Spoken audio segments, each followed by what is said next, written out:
کے ذکر کی طرف رکھیں، اس لیے کہ ذکر تو سب کے لیے ہی ذکر ہے نا بھائی. ایسا تو ہے نہیں کہ بھائی ذکر عوام ہی کے لیے ذکر ہے. معاف کرے بڑی معذرت کے ساتھ بات یہاں کی نہیں، پورے راجستھان کو نگاہوں کے سامنے رکھ کر کے بات کروں تو کیفیت یہ ہوتی ہے کہ آگے تقریر ہوتی ہے، پیچھے موبائل چلتے ہیں، ہوتی ہے پیچھے موبائل چلتے ہیں. یا یہ کہہ دیں کہ اللہ رسول سے بڑھ کر کے آپ کا موبائل چلانا ہے.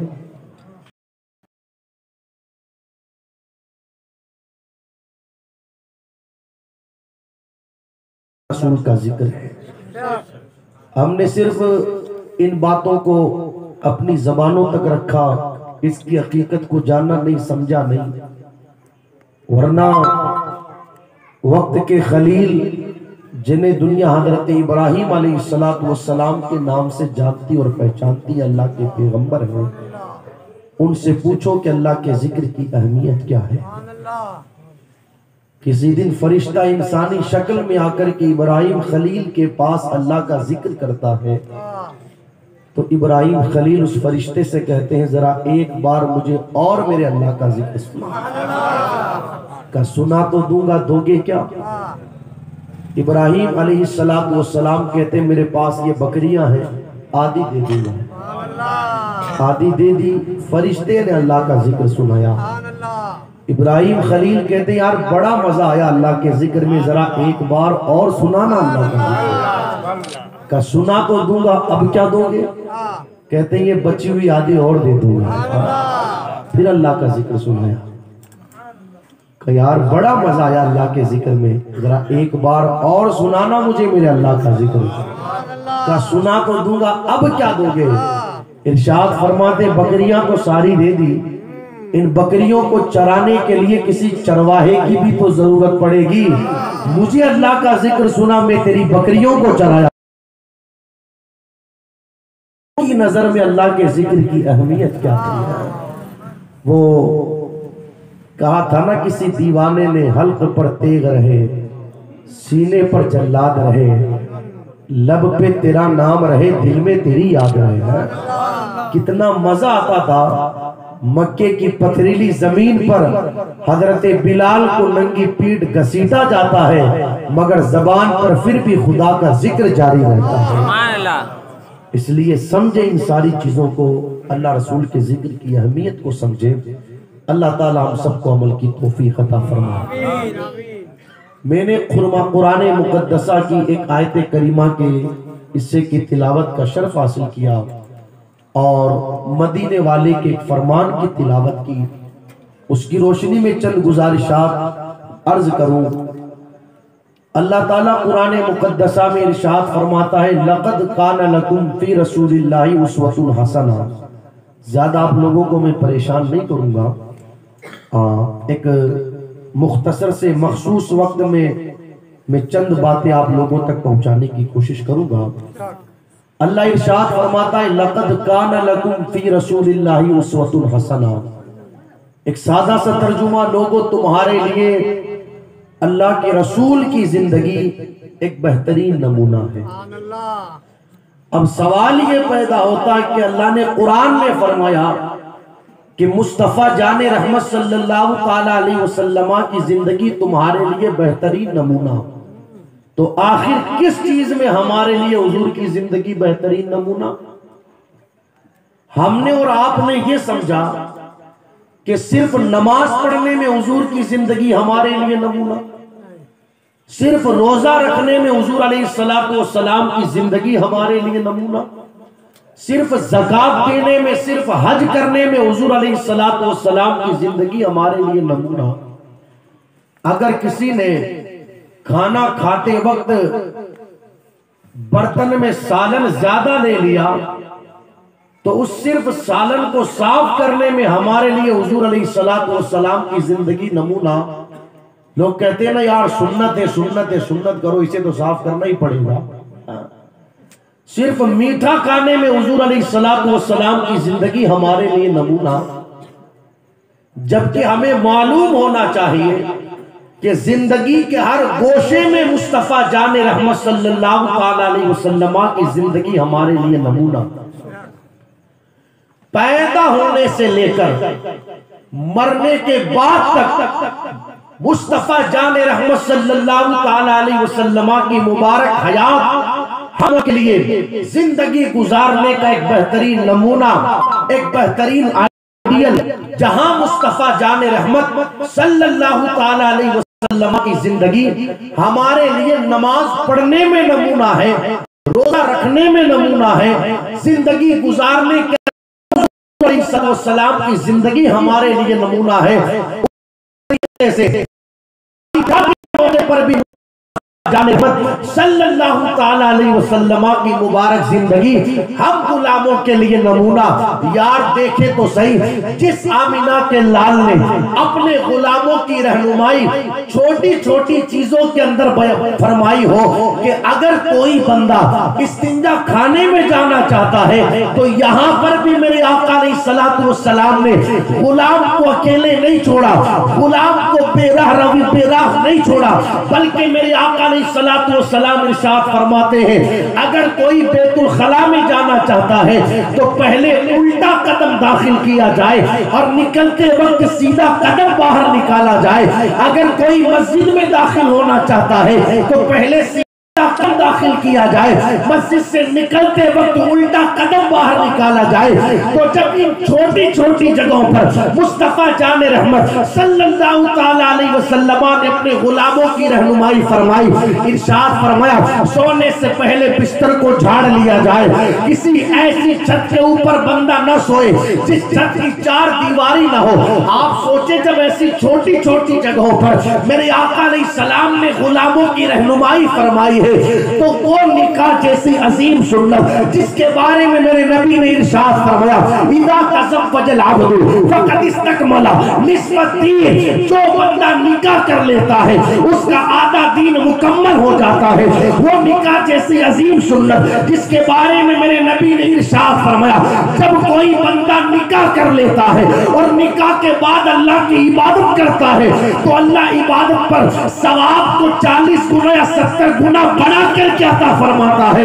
جب چھوٹی چھوٹی چیزوں میں میرے نبی نے غلاموں کی رہنمائی فرمائی ہے تو نکاح جیسی عظیم سنت کے اندر مصطفیٰ جان رحمت نے بردرجہ اولا غلاموں کی رہنمائی فرمائی ہے، مگر شرط یہ ہے کوئی حضور علیہ السلام سے رہنمائی حاصل کرے تو صحیح۔ معاف کیجئے گا بالوترا والو، جوان شادیاں تو کر لیتے ہیں مگر میری قوم کے جوانوں کو یہ تک پتا نہیں کہ بیوی کے ساتھ شادی کی پہلی رات گزارے کیسے۔ میں پھر کہوں گا میں یہاں کی بات نہیں کرتا، دوستوں سے پوچھتے ہیں کہ شادی کی پہلی رات گزاروں کیسے۔ موبائلوں میں گندی فلمیں ڈاؤن لوڈ کرتے ہیں کہ بیوی کے ساتھ شادی کی پہلی رات گزارنی کیسے۔ یہ بے شرم بے حیا گنڈے بتائیں گے ہمیں کہ بیوی کے ساتھ رہنا کیسے ہے۔ آ مدینے والے کی شریعت کی بارگاہ میں، شریعت کے دامن میں آ، مصطفیٰ جان رحمت کی شریعت تجھے بتائے گی کہ تجھے بیوی کے ساتھ زندگی کیسے گزارنی ہے۔ جانور بن جاتے ہیں لوگ اپنی بیویوں کے ساتھ معذرت۔ تو عرض یہ کرنے چلا تھا جب چھوٹی چھوٹی چیزوں پر مدینے والے مصطفیٰ جان رحمت صلی اللہ تعالی علیہ وسلم نے ہماری رہنمائی فرمائی تو آپ دیکھیں نکاح جیسی عظیم سنت کے وقت حضور علیہ السلام نے کس قدر ہماری رہنمائی فرمائی۔ ایک فرمان پڑھا میں نے، یہ حدیث کی کئی کتابوں کے اندر روایت موجود ہے، مشکات شریف میں بھی یہ حدیث موجود، روایت کو بیان کرتی ہے ام المؤمنین سیدہ عائشہ صدیقہ رضی اللہ تعالیٰ عنہ۔ سبحان اللہ، سچے باپ کی سچی بیٹی، باپ بھی بے مثال، یہ شہزادی بھی بے مثال۔ سبحان اللہ، سیدہ عائشہ صدیقہ رضی اللہ تعالیٰ عنہ اس روایت کو بیان کرتی ہے، میرے آقا علیہ السلام نے ارشاد فرمایا ان اعظم النکاح برکتن ایسرہ مؤونتن۔ سننا غور سے، اگر میں آپ لوگوں سے پوچھوں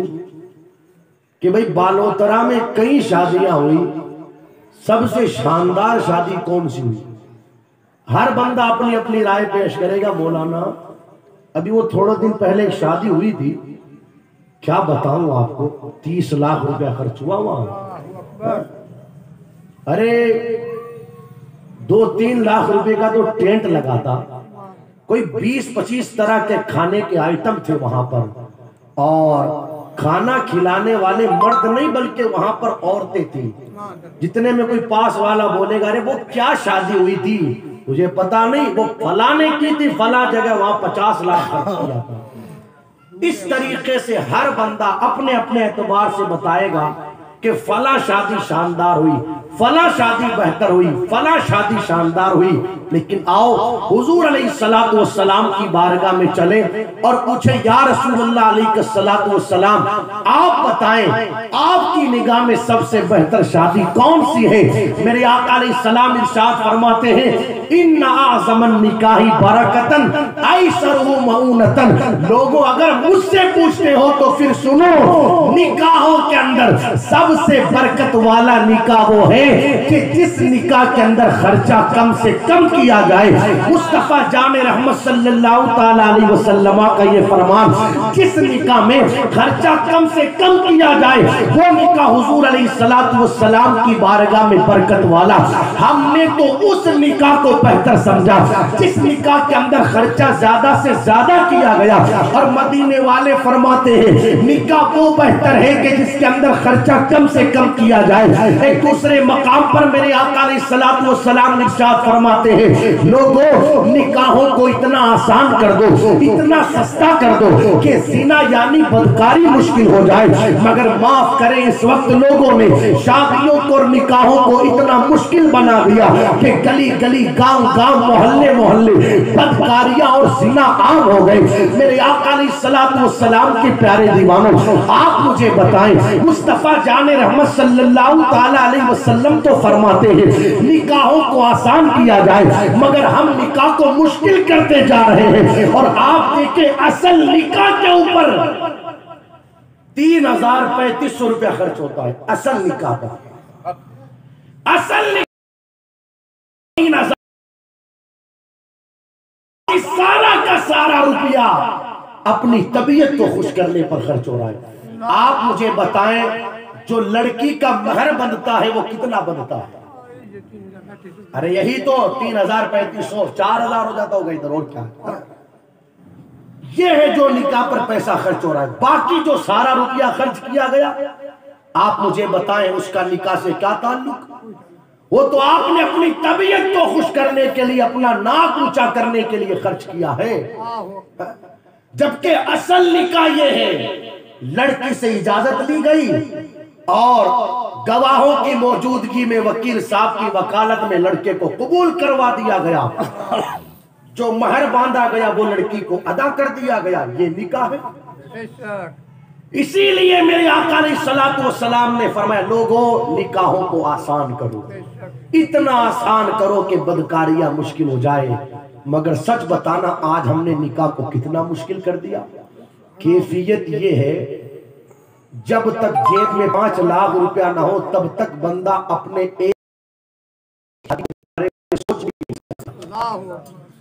آپ مجھے بتائیں اگر کسی کو اللہ نے 5 بیٹیاں دی ہے تو پھر وہ کیا کرے گا؟ اگر کسی کو 4 بیٹے مل گئے تو پھر وہ کیا کرے گا؟ آپ دیکھیں کتنا مشکل کر دیا نکاح کو. ادھر بچی پیدا ہوئی اور دوسرے دن ہی باپ، میں نے پوچھا بچی کے نام کی ایف ڈی کروانی ہے. کیوں بھائی؟ تاکہ جب میری بچی 15 سال کی ہو، 17 سال کی ہو، 20 سال کی ہو تو مجھے اتنا پیسہ مل جائے تاکہ اس پیسے کے اندر میں اپنی بچی کا نکاح کر سکوں. کتنا مشکل بنا دیا لوگوں نے، کتنا مشکل کہ ادھر بیچاری بچی پیدا ہوئی اور ادھر باپ کو بچی کی شادی کی فکر ہونے لگی. ادھر بچہ پیدا ہوا ادھر بچے کی شادی کی فکر ہونے لگی. جبکہ میرے آقا علیہ السلام نے ارشاد فرمایا لوگوں نکاح برکت والا وہ ہے کہ جس نکاح کے اندر آسانیاں رکھی گئی ہو، جس نکاح کے اندر خرچہ کم کیا گیا ہو. مگر آج ہم نے نکاح کو اتنا مشکل بنا دیا، اتنا مشکل بنا دیا.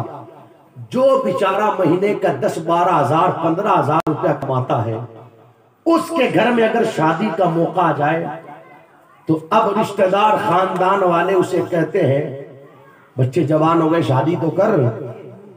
پھر وہ گھر میں مشورہ کرتا ہے، یار اب تو پڑوسی رشتہ دار خاندان والے بھی کہنے لگے کہ شادی کرنی پڑے گی، مگر اب کرے تو کہاں سے کرے؟ وہ 15-17 ہزار روپیہ اس کی تنخواہ، اس میں گھر کا خرچ چلائے یا بچوں کی شادی کے لیے روپیہ جمع کرے؟ اب کیفیت یہ ہے کہ بچے کی شادی کرنی ہے، جائے تو کہاں جائے؟ اس وقت کوئی کسی کو 5 روپیہ ادھار دینے کو تیار نہیں۔ سود اور بیاج پر لوگ روپیہ اور پیسہ لا کر کے اپنے بچوں کی شادیاں کرتے ہیں۔ 5-5 لاکھ 7-7 لاکھ روپیہ سود اور بیاج پر لایا جاتا ہے، تب جا کر کے بچوں اور بچیوں کی شادیوں کے کام انجام دیے جاتے ہیں۔ اور پھر حال یہ ہوتا ہے کہ جس کی 15-16-17 ہزار روپیہ تنخواہ، وہ گھر کا خرچ چلائے یا بیاج کی قسطیں بھرے۔ کنڈیشن یہ ہوتی ہے کہ 2-4-5 سالوں کے اندر لیا تھا 5 لاکھ، بیاج چڑھتے چڑھتے پہنچ گیا 12 لاکھ، پہنچ گیا 15 لاکھ۔ اب حالات یہ نکل کر کے سامنے آئے، یا تو زمینوں کے کاغذات ہمارے نام کیے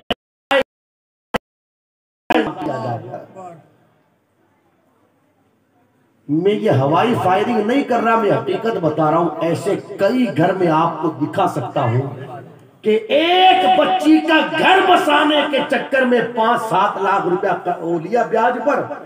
نتیجہ یہ نکل کر کے سامنے آیا کہ جب پیسہ بھرا نہیں گیا تو پھر زمینیں ان کے نام کرنی پڑی اور لوگوں کو کرائے پر جا کر کے رہنا پڑا۔ ہم نے پوچھا اس گھر میں رہتے کتنے لوگ تھے، تو پتا چلا کہ چھوٹے بڑے ملا کر کے 20 لوگ رہتے تھے۔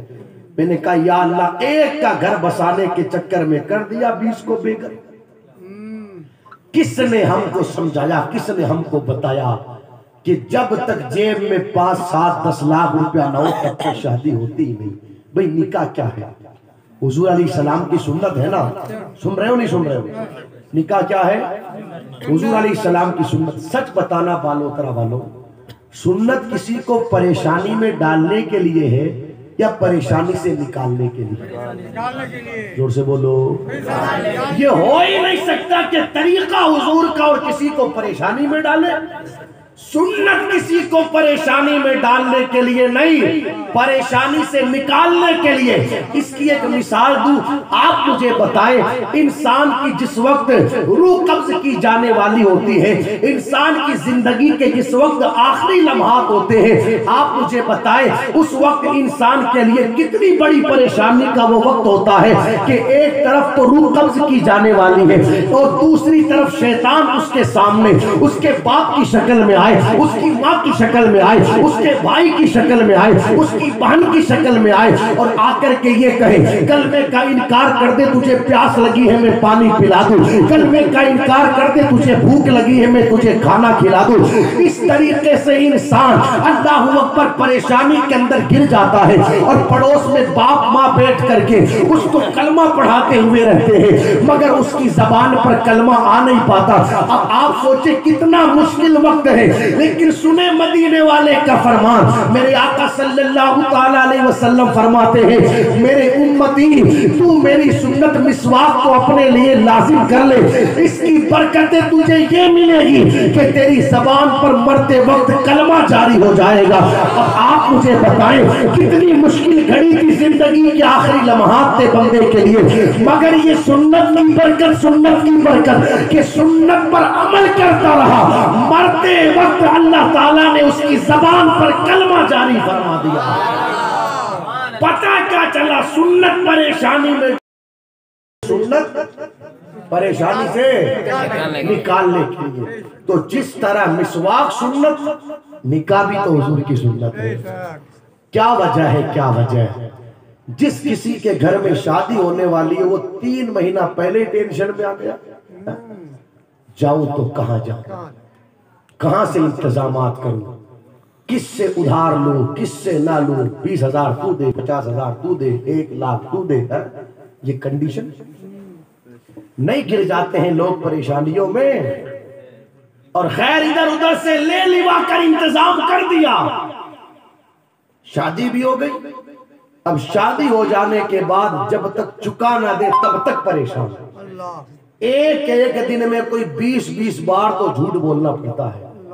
وہ جب قرض والے کا فون آتا ہے نا اور اٹھاتا نہیں، دیکھ رہا ہے کہ فون آ رہا ہے، آج اس کی تاریخ، اس کو پیسہ دینا ہے، پھر وہ نئے نمبر سے فون کرتا ہے تھوڑی دیر کے بعد، اب سوچتا ہے شاید کسی اور کا ہوگا، اٹھا لیا۔ اب جب اس نے پوچھا کیا بات ہے تو میرا فون نہیں اٹھا رہا، کافی دیر سے تجھے فون لگا رہا ہوں۔ ارے وہ موبائل سائلنٹ تھا، وہ موبائل بچے کے پاس تھا، وہ میں غسل خانے میں چلا گیا تھا، وہ مجھے پتا نہیں تھا۔ ایک دن میں کوئی 20 مرتبہ جھوٹ بولنا پڑتا ہے، نہ دن کو قرار ملے نہ راتوں کو چین ملے۔ آپ مجھے بتائیں یار، یہ تو نے سنت پر عمل کیا ہے یا اپنے آپ کو پریشانی میں ڈال دیا ہے؟ سنت کسی کو پریشانی میں ڈالنے کے لیے نہیں دوست، سنت تو لوگوں کو پریشانیوں سے نکالنے کے لیے ہے۔ اصل یہ ہے کہ تو خود پریشانیوں کے اندر گر گیا ہے۔ کس نے تجھ سے کہا کہ بارات لے جاتے وقت بندوری پر 1 لاکھ روپیہ اڑا دے؟ کس نے تجھ سے کہا بارات لے جاتے وقت 30 ہزار 40 ہزار کے تو پٹاخے چھوڑ دے؟ اللہ اکبر، یہ لوگوں کی کنڈیشن، لاکھوں روپیہ تو صرف گناہوں کے اندر میری قوم اڑا دیتی ہے۔ کس نے تجھ سے کہا کہ تو ناچنے کودنے کے انتظام پر ہزاروں روپیہ خرچ کر دے؟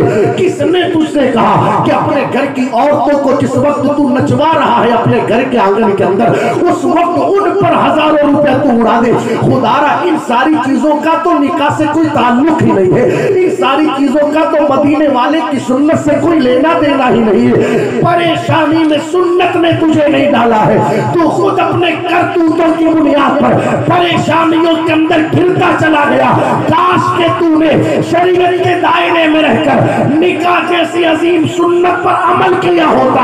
میرے آقا فرماتے ہیں جو شریعت کے دائرے میں رہ کر کے نکاح کرتا ہے اللہ اسے ثواب عبادت کا عطا فرماتا ہے، تجھے ثواب بھی ملتا اور سنت کی برکت سے تیری زندگی بھی سکون والی بنتی ہوئی نظر آتی ہے۔ سبحان اللہ، نعرہ تکبیر، نعرہ سادی، سبحان اللہ۔ سنت کسی کو پریشانیوں میں جاتا ہے۔ ابھی ڈیڈوانا کے پاس ایک علاقے میں تقریر کر رہا تھا تو میں نے کہا لوگ 25 ہزار روپے کے پٹاخے چھوڑ دیتے ہیں، تو سامنے ایک بابا جی بیٹھے تھے، انہوں نے کہا حضرت آپ 20-25 ہزار کی بات کر رہے ہو؟ ابھی کچھ دنوں پہلے ایک شادی ہوئی تھی، 1 لاکھ روپے کے لوگوں نے پٹاخے اڑا دیے۔ استغفر اللہ، صدبار استغفر۔ میری قوم کے پاس پٹاخے چھوڑنے کے لیے ہزاروں روپیہ ہے، اور ہر جمعہ کو جمعہ کی نماز کے بعد تیری مسجد کے باہر برقع پہن کر کے جو قوم کی بیٹی بھیک مانگ رہی ہے اس کو دینے کے لیے 10 روپیہ نہیں۔ کتنی شرم کی بات کہ اللہ اکبر، غربت کی بنیاد پر قوم مسلم کی بہن بیٹیاں اپنی عزت و آبرو کو بیچنے کے لیے تیار، اور میری قوم پٹاخے چھڑانے کے اندر مست، ناچنے کودنے کے اندر مست۔ ابھی کچھ دنوں پہلے ایک 60 سال کی بوڑھی عورت آئی میری مسجد میں، دامن پھیلا کر کے رونے لگی، میری نواسی کی شادی ہے، بچی کے ماں باپ ہے نہیں، ایک بیٹا ہے وہ بھی پاؤں سے معذور، خدا کے علاوہ کوئی سہارا نہیں، آئی ہوں مسجد میں، خدا را آپ اعلان کر دیں۔ اس وقت میں نے اپنی قوم سے بھی کہا تھا آج اس 60 سال کی بوڑھی عورت کو جو بھیک مانگنے پر مجبور کیا ہے کسی اور نے نہیں، ہم نے کیا ہے۔ کاش کہ وہ جو خرافاتوں کے اندر ہم لاکھوں روپیہ اڑا رہے ہیں اس لاکھوں روپے کو بچایا جاتا اور اپنے علاقوں کا سروے کیا جاتا اور دیکھا جاتا کہ کون غریب بچی غربت کی چکی میں پس رہی ہے۔ یار جہاں اپنی بچی میں ہم نے اپنی بچی پر ہم نے 3 لاکھ خرچ کیا، کسی سمیلن میں اس غریب کی بچی کا نام لکھوا کر جو ہم سے بن سکتا ہم اس کی شادی کا انتظام کر دیتے۔ خدا را ہماری بیٹی کی جہاں شادی ہوتی غریب کے دل سے دعا نکلتی، اس کی دنیا بھی سنورتی ہوئی نظر آتی، آخرت بھی سنورتی ہوئی نظر آتی۔ مگر یہ کام ہم سے کہاں ہونے ہیں؟ ہم کو تو خرافات کرنے ہیں۔ سمجھو ان ساری چیزوں کو سمجھو دوستو.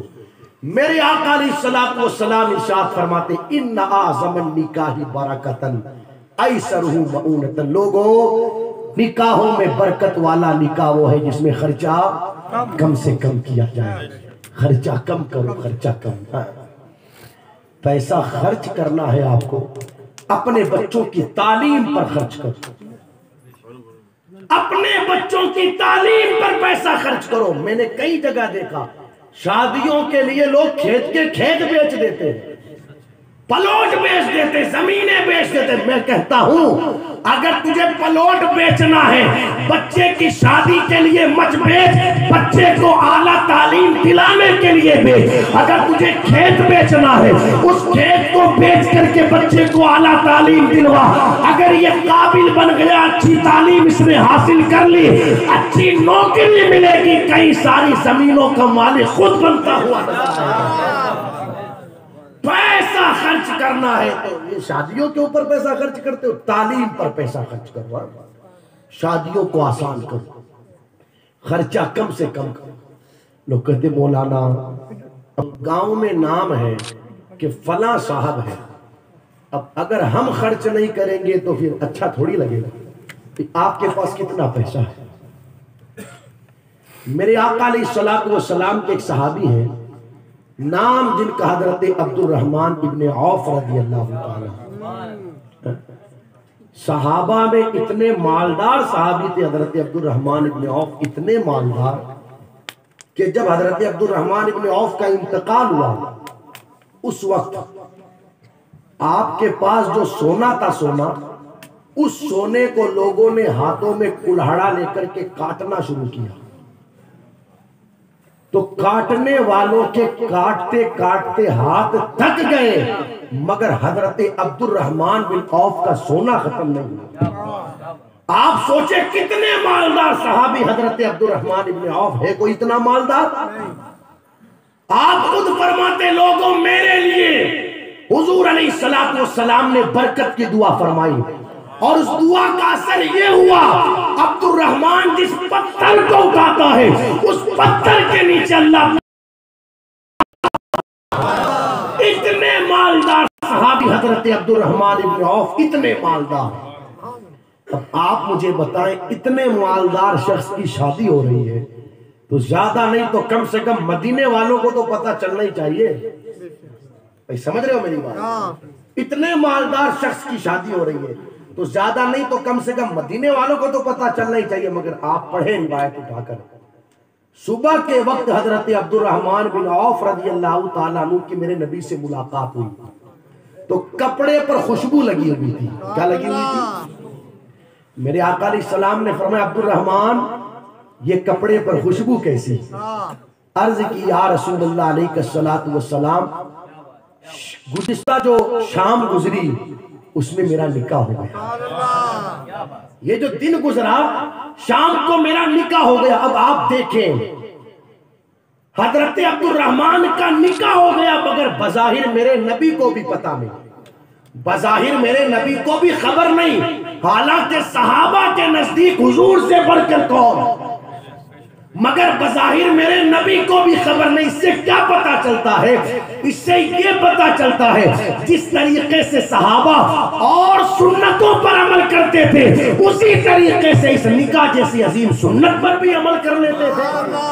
کوئی ہماری طرح معاملہ تھوڑی تھے وہاں پر کہ دو چار مہینے تک پریشان رہو اور کنڈیشن یہ ہے کہ 10 دنوں تک نہ خود سو نہ دوسروں کو سونے دو.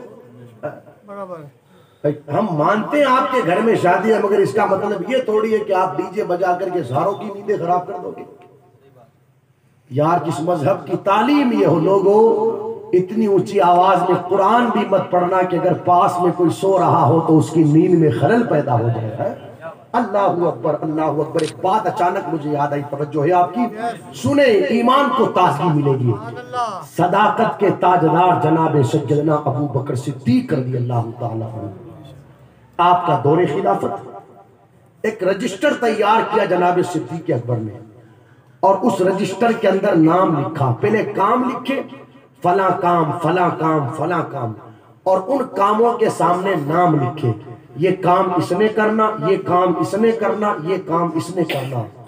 اس لسٹ کے اندر سیدنا ابو بکر صدیق نے ایک بوڑھی عورت کا نام بھی لکھا جو مدینہ منورہ کی سرزمین پر رہتی تھی، اس کے آگے پیچھے کوئی نہیں تھا، آنکھوں سے اندھی تھی، ہاتھ پاؤں سے معذور تھی، اس کا نام بھی لکھا اور لکھنے کے بعد رجسٹر بند کر دیا۔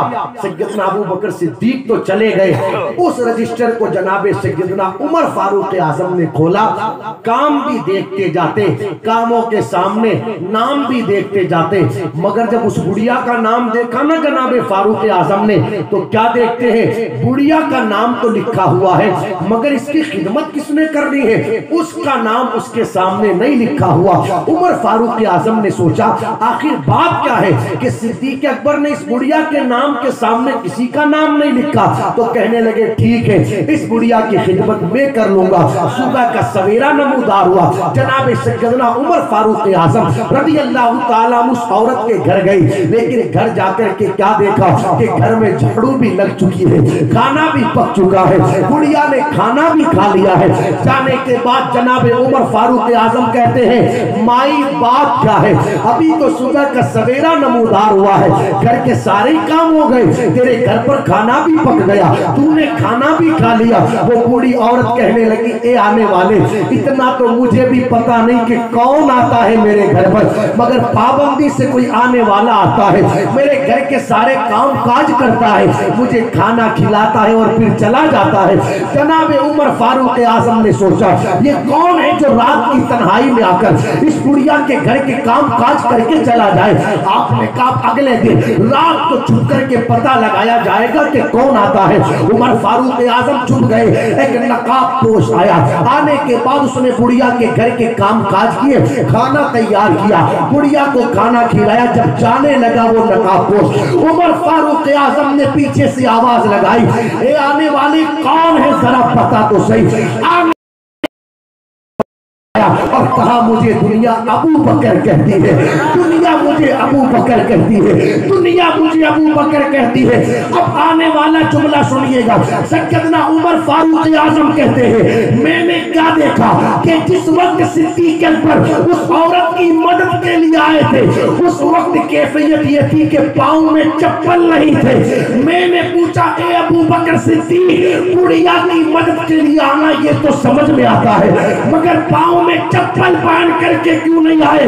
بالوترا والوں پوری تقریر بھول جانا، مجھے بھی بھول جانا، مگر اس آنے والے جملے کو ہمیشہ یاد رکھنا۔ صدیق اکبر نے کہا عمر چپل اس لیے پہن کر کے نہیں آیا کہ کہیں میری چپل کی آواز سے کسی سوتے ہوئے بندے کی نیند میں خلل پیدا نہ ہو جائے۔ یار وہ نبی کے صحابہ بغیر چپل عورت کی مدد کے لیے جاتے ہیں تاکہ چپل کی آواز سے کسی کی نیند خراب نہ ہو۔ یہ رات کو 1-1 بجے 12-12 بجے لڑکیوں کو رخصتی کے بعد گھر پر لے کر کے آنا اور وہ ہنگامہ محلے کے اندر کرنا کہ لوگوں کی نیندیں خراب ہو جائے، بچے بیچارے رونے لگے، بوڑھے لوگ بے چینوں بے قرار ہو جائے۔ میں پوچھنا چاہتا ہوں ان لوگوں کے آرام میں خلل پیدا ہوا، اس کا ذمہ دار کون ہے؟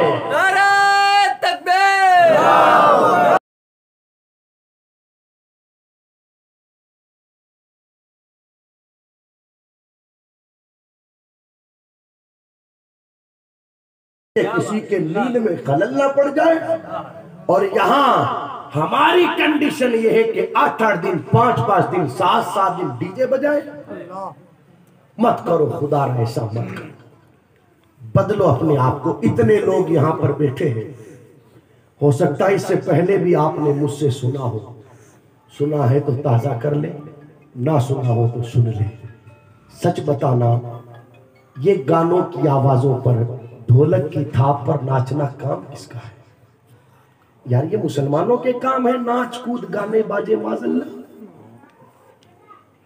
کل تک جس قوم کی شان یہ رہی کہ مسلمانوں کی بستیوں سے جب کوئی گزرتا تو کسی گھر سے سورہ یاسین کی آواز آتی، کسی گھر سے سورہ رحمان کی آواز آتی ہے، کسی گھر سے سورہ علم نشرح کی آواز آتی، کل تک جس قوم کی کیفیت یہ رہی ہو کہ اگر جنگوں میں بھی جاتے تو قرآن کی تلاوت کرتے ہوئے جاتے تھے، آج اس قوم کا حال یہ ہوا کہ قرآن تو بھول گئے لوگ اور گانے باجوں میں الجھ گئے۔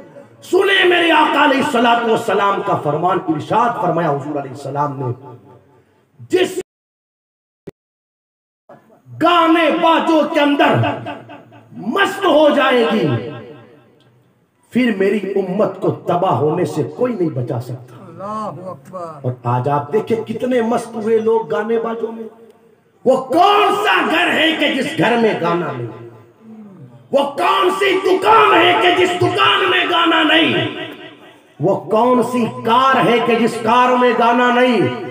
وہ کون سا رکشہ ہے کہ جس رکشے میں گانا نہیں؟ اور وہ کون سا موبائل ہے کہ جس موبائل میں گانا نہیں؟ ہر جگہ گانا، ہر جگہ باجا۔ یہ ہماری کیفیت، جبکہ حضور علیہ السلام کا فرمان عالی شان یہ ہے، لوگوں جب کوئی بندہ گانا سنتا ہے تو گانا سننے کی وجہ سے دل میں نفاق ایسے پیدا ہوتا ہے جیسے بارش کے برسنے سے زمین میں سبزہ پیدا ہوتا ہے۔ اور حضور علیہ السلام نے ارشاد فرمایا، لوگوں تمہیں پتہ ہونا چاہیے سب سے پہلے نوحہ کرنے والا بھی شیطان اور سب سے پہلے گانا گانے والا بھی شیطان۔ کدھر چل پڑے یار ہم اور آپ؟ یہ سرکار غوث پاک رضی اللہ تعالیٰ عنہ کے نام سے منسوب محفل شادی کے موقع پر ہماری ذمہ داری بنتی ہے بدلے اپنے آپ کو، زندگیوں میں تبدیلی لائے۔ کچھ نہیں رکھا ان کے اندر، کچھ نہیں رکھا۔ مرد بھی گانوں میں مست، عورتیں بھی گانوں میں مست، اور ایسے ایسے کفریہ گانے آئے معاشرے کے اندر، معاذ اللہ پتہ تک نہیں چلتا جوانوں کو، بس گا رہے ہیں، موج مستی میں سن رہے، انہیں پتہ ہی نہیں چلتا کہ سینوں سے ایمان نکل جاتا۔ خیال ہی نہیں ہے ان ساری چیزوں کا۔ اس لیے گزارش میری یہ ہے آپ لوگوں سے، یہ کام ہمارے نہیں یار۔ اس سے بڑی بے شرمی کی بات اور کیا ہوگی؟ باپ سامنے بیٹھا ہے اور بیٹی ناچ رہی ہے، اس سے بڑی بے شرمی کی بات اور کیا ہوگی؟ اس سے بڑی بے غیرتی کی بات اور کیا ہوگی؟ بھائی سامنے بیٹھا ہے، بہن ناچ رہی ہے۔ میں تو کہتا ہوں مر جانا چاہیے اس بھائی کو وہیں پر جب اس کے سامنے اس کی بہن ناچے۔ کتنا گھنونا کام کروا رہا ہے تو اپنی بہن سے اپنے آنکھوں کے سامنے۔ سوچ تو صحیح یہ کام کہاں ہوتے اور کس کے؟ تو اپنے گھر میں حضور کی سنت کو ادا کرنے سے پہلے یہ کام کروا رہا ہے۔ بدلے اس مجاز کو، کچھ نہیں رکھا۔ میں یہ نہیں کہتا کہ خوشی مت مناؤ، مناؤ خوشی، مگر ہم مسلمان ہیں، ہمیں قدم قدم پر حضور کی شریعت کا خیال رکھنا پڑے گا۔ شادی کا مطلب یہ نہیں ہوتا کہ جو جیسے چاہے ویسے کرے، جو حال مردوں کا وہی حال عورتوں کا۔ اگر سن رہی ہے میری ماں بہنیں تو سوچے، کیا تمہاری عزت یہی رہ گئی؟ کیا تمہارا وقار یہی رہ گیا کہ شادیوں کے موقعوں پر تم سے نچوا لیا گیا؟ معاذ اللہ۔ بھئی ایک عورت کی یہی عزت ہے کیا؟ یہی وقار ہے اس کا؟ جس عورت کو مصطفیٰ جان رحمت صلی اللہ تعالیٰ علیہ وسلم نے مرتبہ یہ عطا فرمایا، الجنت تحت اقدام الامہات، بندے تیری جنت کعبے کے سائے میں نہیں، تیری ماں کے قدم کے نیچے ہے۔ اس عورت سے یہ کام کروائے تم نے؟ جس عورت کو میرے نبی نے یہ عظمت عطا فرمائی، ارشاد فرمایا قیامت کے دن کوئی کسی کے ساتھ جنت جائے گا، کوئی کسی کے ساتھ جنت جائے گا، مگر بیٹی کی پرورش کرنے والا باپ مصطفیٰ جان رحمت کے ساتھ ایسے جنت جائے گا۔ جس عورت کو میرے نبی نے یہ عزت عطا فرمائی، آج ہم نے اس سے یہ کام کروائی۔ میری ہاتھ جوڑ کر گزارش، خدا را ختم کرو ان ساری چیزوں کو، بند کرو۔ لگنا چاہیے دور سے ہی یہ شادی کسی اور کے گھر پر نہیں، نبی کے غلام کے گھر پر ہو رہی ہے۔ دور سے ہی لگنا چاہیے یہ بارات کسی اور کی نہیں جا رہی، غوث و خواجہ رضا کے دیوانے کی یہ بارات جا رہی ہے۔ آپ سوچے صحابہ گانوں سے کتنی نفرت کرتے تھے، کتنی نفرت۔ حضور علیہ السلام کے ایک صحابی راستے سے گزر رہے تھے، اچانک گانے کی آواز ان کے کانوں میں پڑی، جیسے کانوں میں آواز پڑی تو انہوں نے انگلیاں اپنے کانوں میں ڈال لی، کان بند کر لیے، کافی دور چلتے رہے، ساتھ میں ان کے غلام بھی تھے، کچھ دور چلے، غلام سے پوچھا کیا آواز آنا بند ہو گئی؟ اس نے کہا نہیں حضرت ابھی آ رہی ہے، کانوں سے انگلیاں نکالی نہیں، پھر چلتے رہے، پھر پوچھا کیا اب آواز آنا بند ہو گئی؟ کہا نہیں حضرت ابھی بھی آ رہی ہے، کانوں کے اندر ہی انگلیاں رہی، پھر اور آگے چلے، کہا اب آواز آنا بند ہو گئی؟ غلام نے کہا ہاں سرکار اب آواز آنا بند ہو گئی، پھر انہوں نے اپنے کانوں سے اپنی انگلیاں نکالی، غلام نے پوچھا سرکار آپ نے ایسا کیوں کیا؟ ارشاد فرماتے ہیں میں نے کوئی اپنی مرضی سے تھوڑی کیا ہے، میں نے یہ کرتے ہوئے مصطفیٰ جان رحمت کو دیکھا ہے اس لیے میں نے کیا ہے۔ اب آپ سوچیں حضور علیہ السلام کو، آپ کے صحابہ کو گانوں سے کتنی نفرت کہ اگر آواز کانوں کے اندر آتی ہے تو فوراً انگلیاں ڈال لیتے ہیں، جن کے آقاؤں کو گانے باجوں سے اتنی نفرت، آج ان کے ماننے والے شوق سے سن رہے ہیں، دوستوں سے پوچھتے وہ فلاں گانا سنا تو نے، اور فلاں فلم دیکھی تو نے، کبھی یہ تو پوچھ لیتا دوست فجر کی نماز پڑھ کر کے آیا یا نہیں آیا؟ کبھی یہ تو پوچھ لیتا دوست کیا تو نے قرآن کی تلاوت آج کی ہے یا نہیں کی ہے؟ 2 مہینے 5 مہینے گزر جائے، کبھی دوستوں سے یہ نہیں پوچھتے ہو کہ قرآن بھی پڑھا یا نہیں پڑھا، کبھی یہ دوستوں سے نہیں پوچھتے ہو نماز بھی پڑھتا ہے یا نہیں پڑھتا، اور دوستوں سے یہ پوچھتے ہو فلاں فلم دیکھی نہیں دیکھی۔ اس لیے میری گزارش ہے آپ لوگوں سے دوستوں، کہنے کے لیے باتیں کئی ساری ہیں، میں کہتا رہوں گا آپ سنتے رہیں گے، اصل چیز یہ ہے جو کہا جائے اس پر عمل ہو جائے۔ اور ایک اور چیز عرض کروں، اپنے گھر کی عورتوں کی عزت و آبرو کا خیال رکھیں، ان کی عزت و آبرو کی حفاظت آپ کی ذمہ داری، سمجھ رہے ہو آپ؟ ایک عورت کے لیے ایمان کے بعد اگر سب سے قیمتی کوئی دولت ہے تو اسے اس کی عزت و آبرو کہتے ہیں، اسے اس کی حیا کہتے ہیں، اس سے بڑھ کر عورت کے پاس کوئی دولت نہیں، نہ سونا قیمتی ہے نہ چاندی قیمتی ہے، بلکہ سونے چاندی سے زیادہ اس کی عزت قیمتی ہے۔ سونا چلا جائے گا محنت کر کے پھر آ جائے گا، چاندی بھی چوری ہو گئی محنت کریں گے پھر آ جائے گی، مگر کسی عورت کی عزت و آبرو پر ایک مرتبہ دھبا لگ گیا 7 سمندروں کا پانی بھی اس دھبے کو دھل نہیں پائے گا۔ ہماری ذمہ داری بنتی ہے ان کی عزت و آبرو کا خیال رکھیں۔ شادی کا موقع گھر میں آئے کوئی بات نہیں، خوشی کا موقع ہے اچھا کھلاؤ، مگر جب قدم اس کا شریعت کے خلاف اٹھتے ہوئے دیکھے تو ہماری ذمہ داری بنتی ہے فوراً اسے ٹوکے پھوڑیں۔ یہ کون سا طریقہ؟ وہ شادی میں جا رہی ہے سر پر دوپٹہ ہی نہیں، یہ کون سا طریقہ؟ وہ شادی میں جا رہی ہے بال کھلے ہوئے، یہ کون سا طریقہ؟ وہ شادی میں جا رہی ہے پورے ہاتھ اس کے نظر آ رہے۔ سمجھ رہے ہو میری بات؟ بھئی یہ کام ہو رہے یا نہیں ہو رہے ہمارے سامنے؟ تو پھر کیا وجہ ہے ہم ان چیزوں پر کیوں سدھار لانے کی کوشش نہیں کر رہے؟ کیوں ٹوکتے نہیں اپنے گھر کی عورتوں کو؟ اتنا سا جواب دے کر کے لوگ بھاگنے کی کوشش کرتے، مولانا کیا کریں، اب عورتیں مانتی نہیں، کیا کرے مولانا، یہ بچیاں ہیں یہ بچے مانتے نہیں، پھر تیری مانتا کون ہے؟ نہ عورتیں تیری مانے نہ بچیاں تیری مانے نہ تیرے بچے مانے، پھر تیری مانتا کون ہے؟ تو خالی مسجد میں پنچایتی کرتا ہے؟ آپ کو کیا ادھیکار ہے؟ جب آپ کی گھر میں نہیں چلتی تو باہر بولنے کا آپ کو کیا ادھیکار؟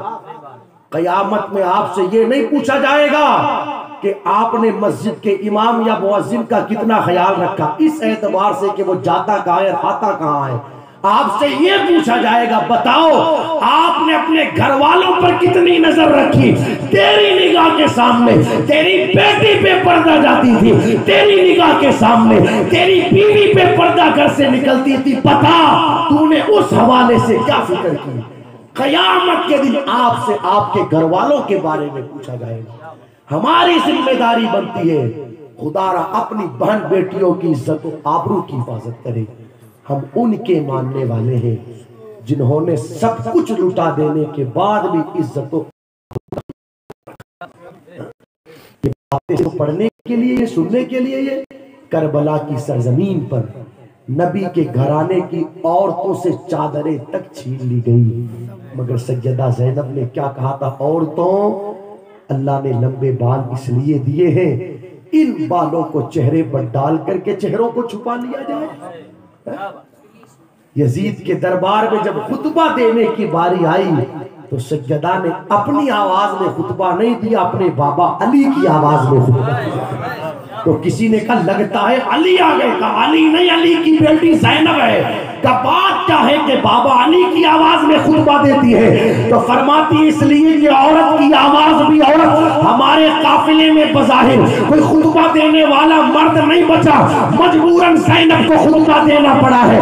اپنے بابا علی کی آواز میں اس لیے خطبہ دیا تاکہ خود کی آواز کا پردہ ہو جائے۔ یار جنہوں نے اتنا اپنی عزت و آبرو کا خیال رکھا، آج ان کے ماننے والوں کا حال یہ، خدا کی قسم کوئی توجہ نہیں ہماری۔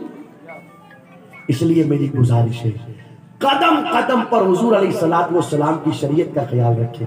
بھی تھوڑی دیر پہلے میں ایک روایت پڑھ رہا تھا، جناب سیدنا ابو بکر صدیق رضی اللہ تعالیٰ عنہ جب وصال کا وقت قریب تھا نا، اپنی بیٹی سیدہ عائشہ صدیقہ رضی اللہ تعالیٰ عنہ جو حضور علیہ السلام کی زوجہ ہے، بڑی چہیتی زوجہ اور بڑی محبوب بیوی ہے سیدہ عائشہ صدیقہ، وہ شان اللہ نے سیدہ عائشہ کو عطا فرمائی۔ آج بھی اگر کسی کو یہ کہنے کا حق حاصل ہے حضور میرے گھر پر ہے تو اس ذات کو سیدہ عائشہ صدیقہ کہتے ہیں، اس لیے کہ جسے ہم گنبد خضرا کہتے ہیں اسی کو حجرہ عائشہ کہا جاتا تھا۔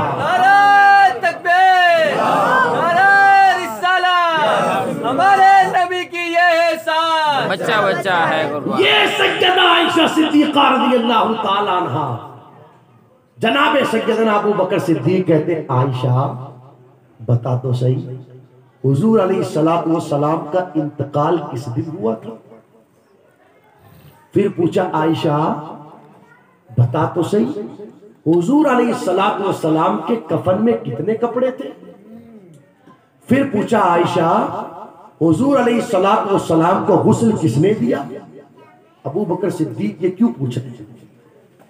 اس لیے تمنا یہ تھی مجھے بھی اس دن موت آئے جس دن میرے نبی کو موت کا مزہ چکھایا گیا، مجھے بھی اتنے کپڑے کفن میں دیے جائیں جتنے کپڑے حضور علیہ السلام کو دیے گئے، مجھے بھی وہ ہاتھ غسل دے دے جن ہاتھوں نے حضور علیہ السلام کو غسل دیا۔ حتیٰ کہ سرکار مولائے کائنات کو بلایا جناب صدیق اکبر نے اور بلا کر کے کہا علی تمہارے پاس وہ خوشبو ہے جس خوشبو میں سے تم نے تھوڑی خوشبو حضور علیہ السلام کے بدن پر لگائی تھی، میرے دل کی تمنا یہ ہے اس خوشبو میں سے تھوڑی سی خوشبو میرے بھی بدن پر لگا دی جائے۔ آپ سوچیں یار جن کی کیفیت یہ ہو کہ انتقال کر جانے کے اندر بھی حضور کی اطاعت کرے، حضور کی موافقت کرے، حضور کی پیروی کرے، ان کی زندگی کے اندر حضور علیہ السلام کی اطاعت کا عالم کیا رہا ہوگا۔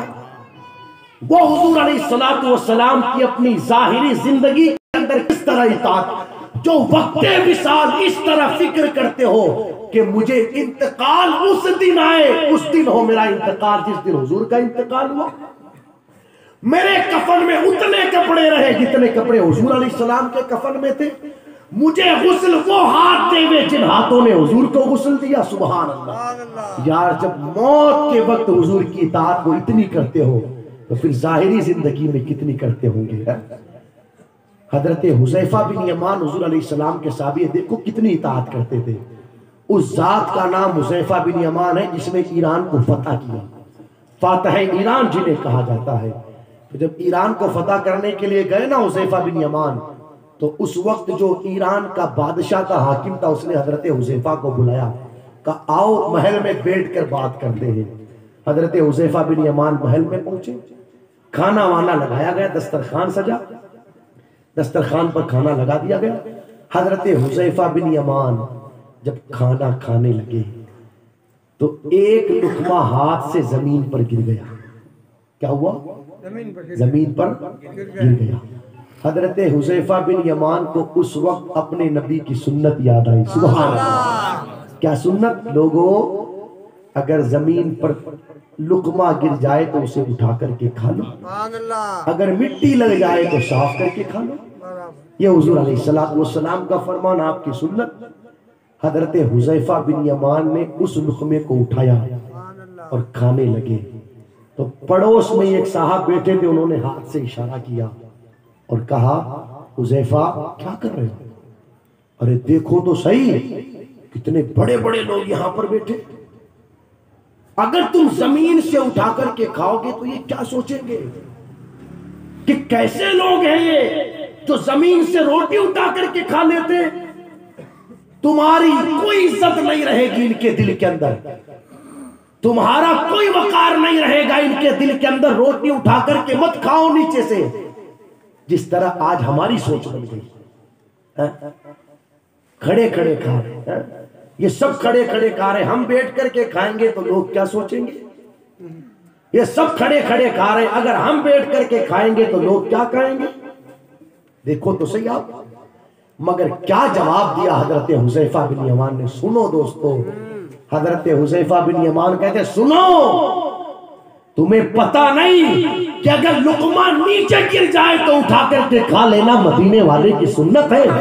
تم یہ کہتے ہو کہ میں اگر نیچے سے اٹھا کر کے کھا لوں گا تو یہ میری عزت نہیں کریں گے، یہ عزت کرے یا نہ کرے، اس لیے کہ عزت ایران سے نہیں ملتی، عزت تو مدینے والے کے قدموں سے ملتی ہے۔ دنیا اور آخرت میں عزت والا وہ ہے جسے مصطفیٰ نے عزت عطا کر دی، اور ذلیل وہ ہو گیا جو مصطفیٰ جان رحمت کی نظروں سے گر گیا۔ اس لیے مجھے فکر ایران والوں کی نہیں، مجھے تو فکر مدینے والے کی۔ کیسے لوگ تھے وہ، کیسے لوگ تھے، کیسے لوگ، کس طرح انہوں نے حضور علیہ السلام کی پیروی کی۔ آج ہماری کیفیت کیا ہے، آج ہمارا حال کیا؟ اس لیے میری گزارش ہے خدا، شادی کا موقع ہو یا زندگی کا کوئی اور موقع ہو، مدینے والے کی سنتوں کو نگاہوں کے سامنے رکھے۔ میری ماں بہنوں، اپنے آپ کو بے پردہ مت ہونے، اپنی عزت و آبرو کا خیال رکھو۔ یار ہماری اسلاف کی کیفیت تو یہ رہی، ایک عورت کا بیٹا حضور علیہ السلام کے ساتھ میدان جہاد میں گیا، ہوا یوں واپسی میں خبر ملی کہ بیٹا شہید ہو گیا۔ کیا ہو گیا؟ بیٹا شہید ہو گیا۔ تو واپسی میں جب خبر ملی کہ بیٹا شہید ہو گیا تو وہ عورت اپنے آپ کو بالکل پردے میں کر کے چہرے پر نقاب ڈال کر گئی حضور علیہ السلام کی بارگاہ میں۔ میرے نبی نے فرمایا صبر کر لے، اللہ نے تیرے بیٹے کو شہادت کا مرتبہ عطا کر دیا۔ خبر سن لی مگر پھر بھی چہرے پر نقاب تھا۔ تو کسی نے کہا یار یہ کیسی عورت ہے، بیٹے کی شہادت کی خبر سن کر کے بھی یہ عورت پردے میں، یہ چہرے پر نقاب ہے، سننا بالوں طرف والوں آنے والا جملہ۔ اس خاتون نے کیا کہا؟ بیٹا کھویا ہے اپنی آبرو نہیں کھوئی، بیٹا کھویا ہے اپنی عزت نہیں کھوئی ہے، بیٹا کھویا ہے اپنی حیا نہیں کھوئی ہے۔ آپ سوچیں بیٹوں کے جنازوں پر جن کے پردوں کا عالم یہ ہو، آج ان کے ماننے والیوں کا حال یہ ہوا کہ شادیوں کے موقعوں پر دوپٹے اتر گئے، سینے کھل گئے، پیٹھیں کھل گئی۔ اب تو روپٹے رہے کہاں؟ اسے روپٹا کہو گے؟ یہ تو مچھلیاں پکڑنے والی جال ہے، اسے روپٹا کہو گے؟ ارے جسے چہرے پر ڈالے تو چہرہ پورا نظر آئے، اسے روپٹا کہو گے؟ ایسے روپٹے کو تو سیدہ عائشہ صدیقہ رضی اللہ تعالیٰ عنہ نے پھاڑ دیا تھا۔ جب ایک خاتون آپ کے پاس باریک روپٹہ اوڑھ کر کے آئی تو پھاڑ دیا اور ارشاد فرمایا موٹی چادر دے کر کے کیا تم کو پتا نہیں مدینے والے نے ایسے کپڑے عورت کے لیے منع فرمائے ہیں۔ اس لیے میری گزارش ہے خدارا ان ساری چیزوں پر ہم غور و فکر کریں، اپنے عزتوں، اپنے گھر کی عورتوں کی عزت و آبرو کا ہم خیال رکھیں۔ دعا ہے پروردگار عالم کی بارگاہ میں مولا کہنے سننے سے زیادہ عمل کی توفیق عطا فرمائے۔ اگر میرے بولنے میں کسی طرح کی غلطی ہو گئی ہو مولا اپنی رحمت کاملہ سے معاف فرمائے۔ جو کچھ کہا گیا اسے بھول مت جائیے گا، اپنے دل و دماغ میں محفوظ رکھیے گا۔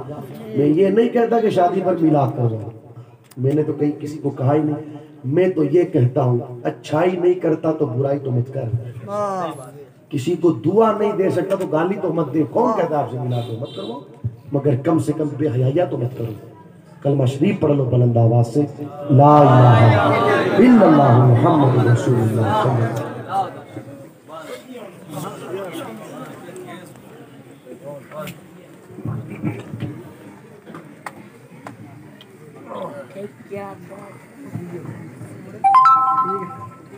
مصطفیٰ